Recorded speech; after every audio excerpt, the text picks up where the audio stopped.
নমস্কার বন্ধুরা, কেমন আছেন সবাই? আজ আপনাদের মাঝে চলে আসলাম ঝিনাইদহের গুরুত্বপূর্ণ একটি জায়গার ভিডিও নিয়ে। আজ আমরা এসেছি ঝিনাইদহের দেবদারু এভিনিউ পার্ক বা ইকো পার্কে। পার্কটির নামকরণ করা হয়েছে কয়েকটি দেবদারু গাছকে ঘিরে। এই পার্কটা সপ্তাহে 7 দিন খোলা থাকে। এখানে প্রবেশ করতে কোনো টিকিট লাগে না, এটা জনগণের জন্য সম্পূর্ণ উন্মুক্ত।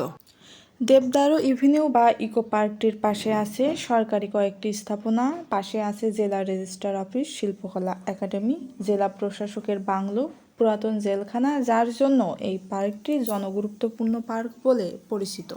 ঝিনাইদহের নবগঙ্গা নদীর কূল ঘেঁষে রাস্তার দুধার দিয়ে দেবদারু গাছ দেখে মনে হয় এ যেন টেমস নদীর কূল।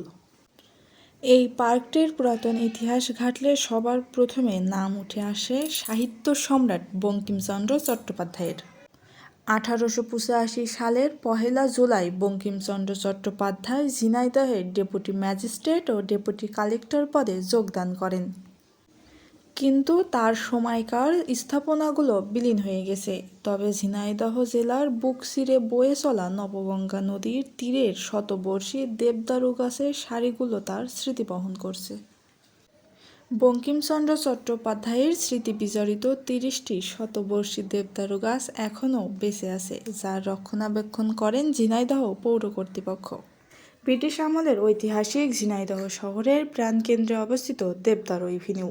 শতবর্ষের বেশি বয়সী এই গাছগুলোর রয়েছে বিশেষ নান্দনিকতা।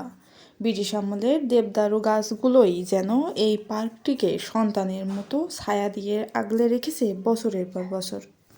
নদী ও প্রকৃতির মেলবন্ধনে এই পার্কটি অসাধারণ। জায়গাটি অনেক নিরিবিলি পরিবেশে। প্রতিদিনই এখানে হাজার মানুষ এসে ভিড় করেন, কেউ নিরিবিলি বসে থাকেন। জনগণের বসার জন্য আছে এখানে সুন্দর বেদি। এখানে শিশুরা এসে খেলাধুলা করে। ব্রিটিশ আমলে যে ভবনে বসে বঙ্কিমচন্দ্র চট্টোপাধ্যায় কাজ করতেন তা এখন জরাজীর্ণ প্রায়।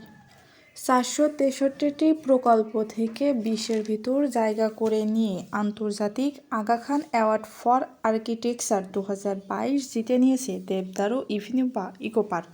এই অ্যাওয়ার্ডটির বিশেষত্ব হল নদী ও প্রকৃতিকে বাঁচিয়ে রেখে জীবনযাত্রার মান উন্নয়ন করা।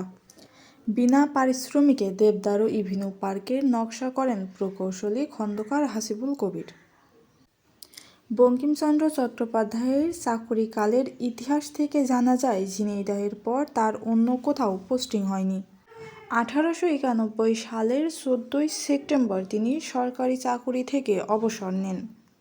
তার রেখে যাওয়া স্মৃতি আজ হাজারো মানুষের বিনোদনের কেন্দ্র হয়ে দাঁড়িয়েছে। এখানে অনেক হাজার হাজার মানুষ এসে তাদের অবসর সময় কাটান। অনেকে আসেন তার প্রিয় সঙ্গিনীর সাথে, অনেকে আসেন পরিবারের সাথে। সত্যি এক অসাধারণ জায়গা এটা।